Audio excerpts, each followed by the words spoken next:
Parsi state system का मुनाफा बढ़ा। पारसी स्टेट सिस्टम का मार्च तिमाही में मुनाफा 25.5% बढ़कर 395.7 करोड़ रुपए हुआ।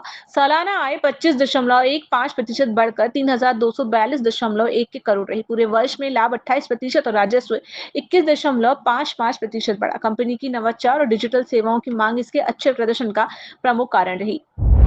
एचयूएल का लाभ घटा। एचयूएल का शुद्ध मुनाफा तिमाही आधार पर 3.35% घटकर 2,475 करोड़ रहा, जबकि आय 2.68% बढ़ी।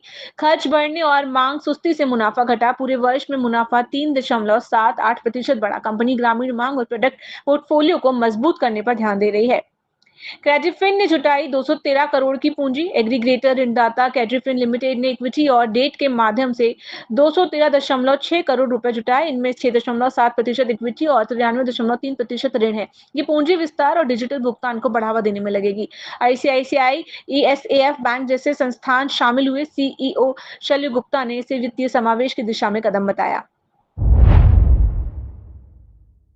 एलटीआई माई इंडस्ट्री का मुनाफा बढ़ा। एलटीआई माई इंडस्ट्री का मार्च तिमाही मुनाफा 2.53% बढ़कर 1,128.6 करोड़ हुआ। सालाना आधार पर आय 9,771 करोड़ और मुनाफा 4,602 करोड़ रहा। कंपनी ने 45 रुपए प्रति शेयर लाभांश घोषित किया। चुनौतीपूर्ण आर्थिक माहौल में प्रदर्शन डिजिटल क्षमता और ग्राहक केंद्रित रणनीति की सफलता को दर्शाता है।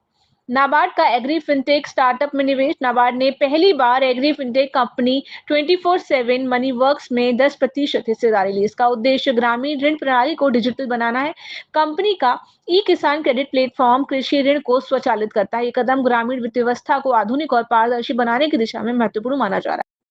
नीरज बने एनएसई इंटरनेशनल एक्सचेंज के चेयरमैन। पूर्व IAS Neeraj Gupta NSE international exchange के नए चेयरमैन बने। उनकी नियुक्ति आईएफएससी प्राधिकरण ने 1 अप्रैल 2025 से मान्य की।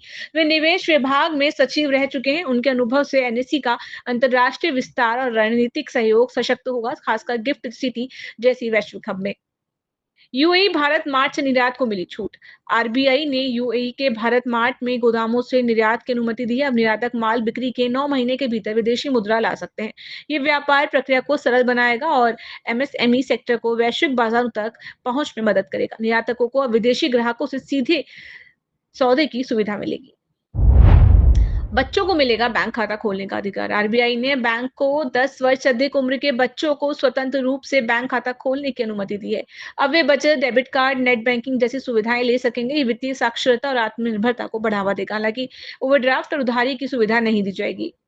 अटारी वाघा सीमा बंद, व्यापार प्रभावित। भारत पाक के बीच अटारी वाघा सीमा बंद होने से व्यापार प्रभावित हुआ। सीमा पर माल आवाजाही रुकने से दोनों देशों के व्यापारिक संबंध कमजोर होंगे। पाक नागरिकों के वीजा भी निरस्त किए गए। ये निर्णय सुरक्षा कारणों और बढ़ते तनाव के चलते लिया गया, जिससे पंजाब के व्यापारी विशेष रूप से प्रभावित होंगे।